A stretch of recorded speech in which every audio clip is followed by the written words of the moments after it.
Hey folks, welcome to Wolfman's Gaming 10. Today we'll be covering the tutorial for the game Chinatown, designed by Carsten Hartwig and published by Z-Man or Z-Man Games, depending on where you might be looking at it from. Chinatown is a game designed for 3 to 5 players, and it is predominantly a negotiation-based game where you're looking to put out shops in the Chinatown in New York City in the 1960s, and at the end of the day, you want to have the most money at the end of the game. So whoever has the most money at the end is the winner in this particular case.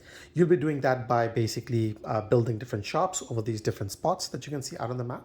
And you want to do that in a way that is optimal, that earns you the most money. Of course, you'll also be negotiating with the other players around the table to make sure that you can build at the locations that you're more interested in, have the kind of shops that you're more interested in, and so on. And we'll cover those as we go into the video itself. So let's start off by looking at the setup. Now here we have the game set up, and we'll run through the setup as if it were for a full 5-player game. The rules differences are very minor. In fact, it largely comes from the number of cards you will be drawing from here and the number of shop tiles you'll be getting. We'll cover all of those, and it's also recapped here in this very useful reference card. So I'm going to put this off to the side, and as we go through the game, we'll be referencing this quite a bit. And we'll basically run through the rules with that. So with that said, let's start by looking at the setup. To set the game up, you'll put the main board at the center. We have it oriented right now facing the camera, but you can of course orient it any which way you want. The round marker will go on 1965 on this spot over here. 1965 is year one. At the end of each round, you'll basically be moving this one step further, and it basically ends all the way at 1970. So at the end of the 6th round, which is the year 1970, the game will end at that point. Each player will take all the different pieces in their play color. So in this case, we're saying that we're representing the color red. So we have all these different markers for the red player over here with us. Each player also gets $50,000 to start off. The rulebook does not really tell you what denomination you want to take it in, but I've taken this in the $10,000 denominations because it's just the easiest to make change as you go through the game.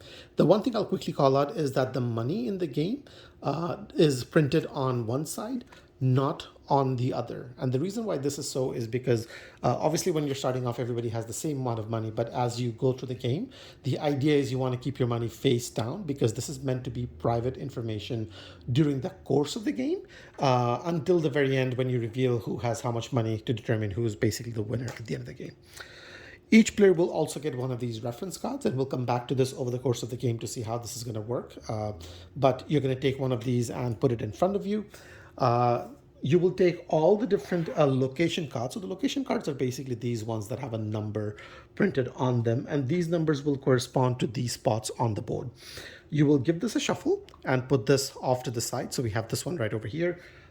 You will take all the different shop tiles, which are basically these tiles in the game. You will put it in the draw bag, make sure that it's thoroughly mixed around so that you can get a good random draw, and put this bag off to the side for now. And with that, you will also have the money laid out on the side. I have it laid out on the side over here, split up by denominations. That's just for ease more than anything else. And then lastly, the rulebook says whoever is the player to have most recently visited Chinatown can take the first player marker and put it in front of them. And so you can sort of like give this to the first player in that way. You could also just basically determine somebody randomly, or use any one of your other criterias to determine a start player. And with that said, you're ready with the setup for Chinatown, and you're ready to get started. So as I mentioned earlier, the game is played over 6 different rounds. Each round will also comprise of 6 different steps or 6 different phases. So let's run through them one by one. The first phase is basically you're drawing building cards. The way that you will do that is, and this is a good time to come back to this card over here. So this tells you that depending on which round you're at and the player count you're playing at, you will do a certain number of things based on this number. So building cards received is the highest number. So if you're playing a 5-player game and we are in round 1, the higher number is 5 over here. So each player will receive 5 building cards that they will get to have a look at. So you will basically deal 5 cards out to each player. So let's maybe deal out 5 to ourselves. 3, 4, 5. So we can now have a look at this. And when you're looking at this, you're looking at this privately. This is not meant to be shared. So not everybody knows sort of like, which cards you've gotten on this turn. But you don't get to keep all of these. Let's come back to this card over here. So this says another number next to it, 3. And it says building cards kept is the lowest number. So basically everybody's going to be given out 5 cards, which is the higher number, and they will get to keep 3 cards back with them. So it basically means that you're discarding 2. So the way that this will work is you're going to have a look at these, and you're going to, based on sort of like what the current game state might be and what you're looking to do, you're going to keep 3 and discard 2 back into the box itself. So we might have a look at these and say, well, maybe we want to keep 10 and 11 because these are located together, sort of like next to one another.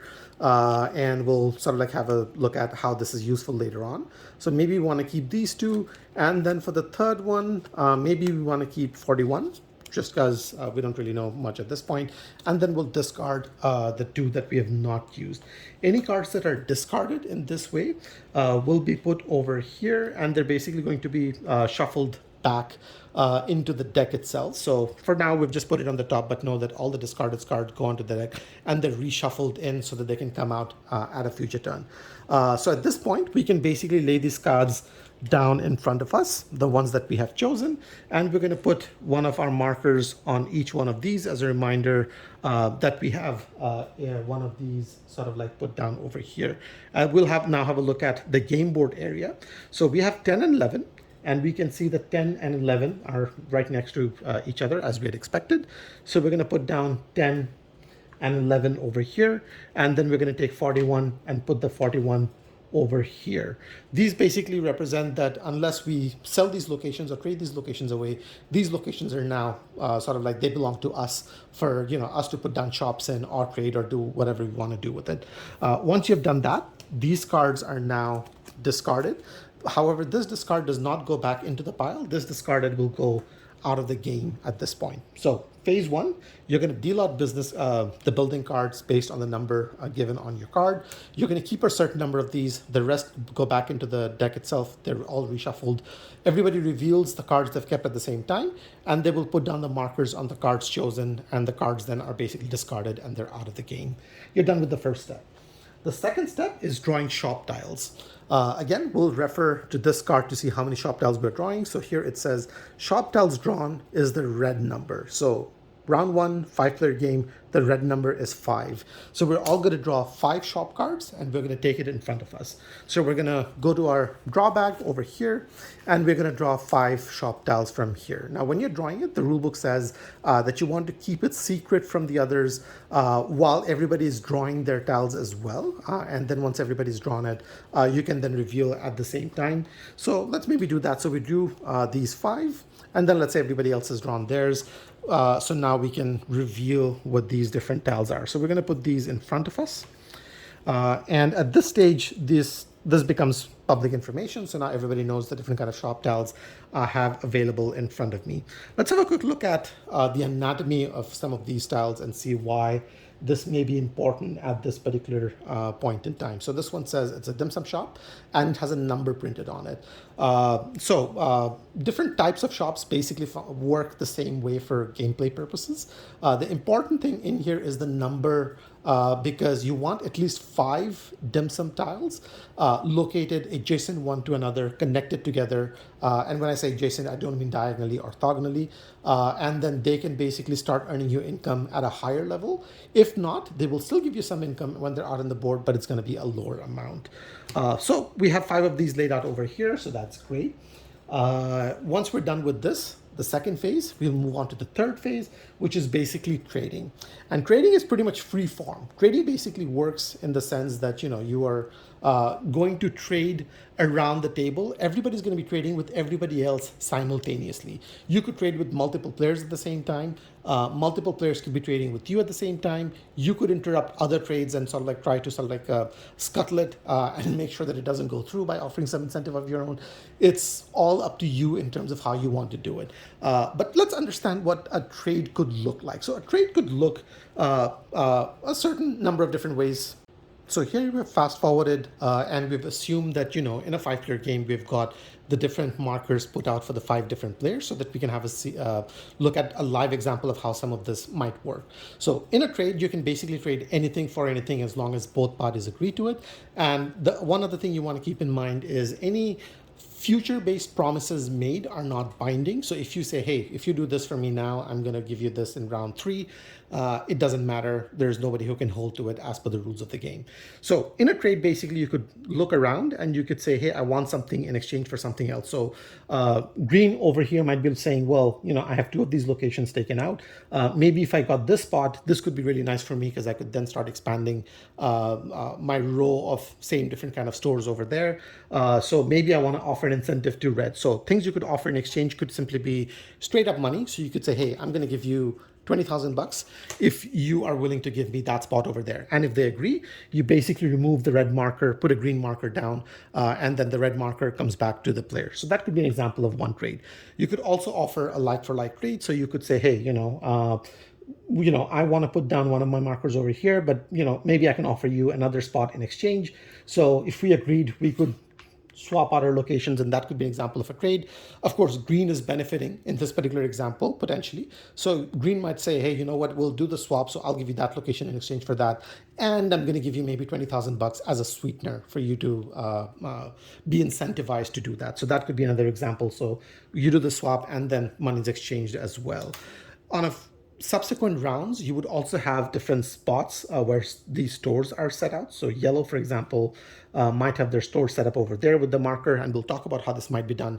You could also offer ownerships of stores in exchange. So you could potentially say, I'm going to give you this store in exchange for something else. So, you could potentially sell a store for just outright money, in which case if yellow were selling to me, I would put down my marker over here and then give yellow a certain amount of money, or I might give them my spot over here so that they can build for a better or a bigger sort of like store over there. So that could be an example of a trade, or you could combine that with money as well. You could just buy things outright, trade any which way you want, use your imagination. It's pretty much free form. So that's the trade section. Once you're done with that, and maybe we'll just sort of like undo these for ease, and we're back. So that's the end of the 3rd phase, which is trade. We now move on to the 4th phase, which is basically placing shop tiles. So at this particular phase, if we're in the 1st round, I basically have my option of these 4. So let's look at these a little closely so that we can see how the strategy behind this might work.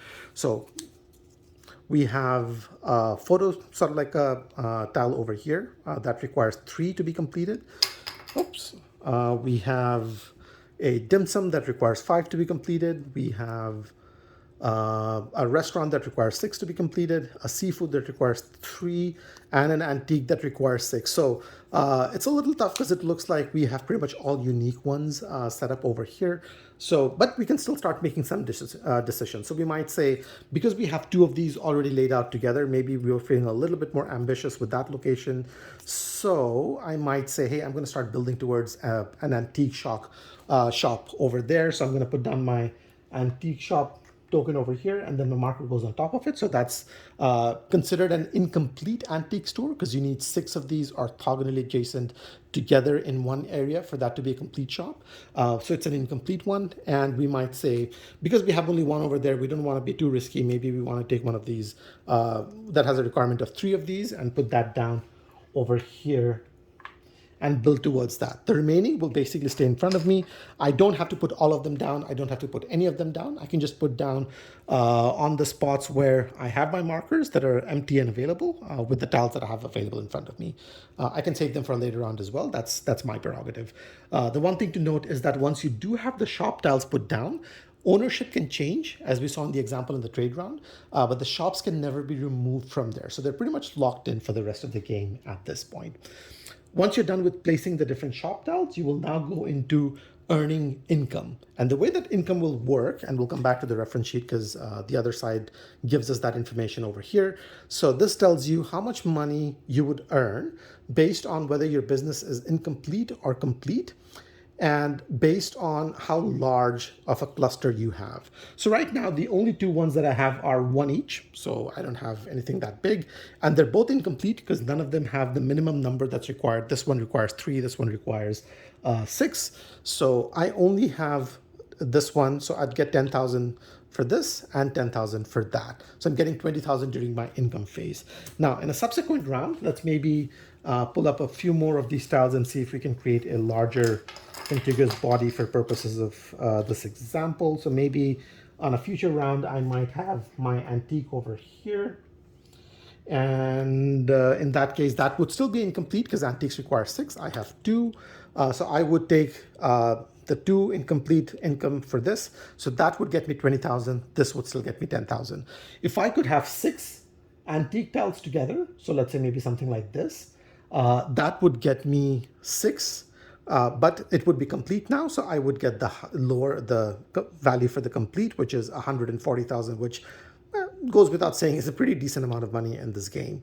So that's how you would basically earn it. So based on if you're complete or incomplete, you would look at the size of the area and you would basically pick up that income from over there. So that's your earn income phase, and you can basically do that going around the table.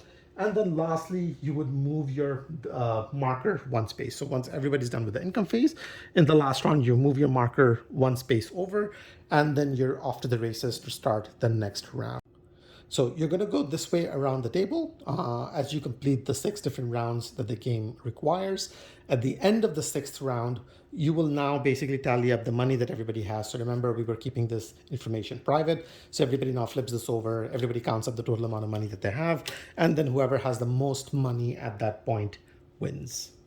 And if you have a tie, then you would basically look at who has the most shops amongst the tied leading players. And that player then wins the game. And that's pretty much it. That's the rules for Chinatown. That sort of like covers that off. Now, the game does come with a suggestion, and it does come with sort of like how to create your own shops at the back of the rule book. The suggestion is basically very simply to say that instead of discarding the cards, you can keep it in front of you as a reminder of who owns which location, just in case tokens get moved around. You could do that for ease of gameplay if that's something that you want to do.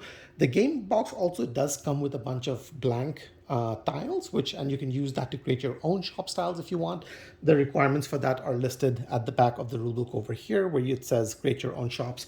I'm going to leave that for you to discover on your own. But otherwise, that's pretty much the rules for Chinatown. Hopefully you guys enjoyed the video and you find it useful in terms of getting the game to the table a little bit faster and easier. If you have any thoughts, comments, suggestions, feel free to leave them down below. And if you enjoyed the video, do give it a like and subscribe to the channel. In the meanwhile, thanks for watching, and I will see you in the next one. Take care.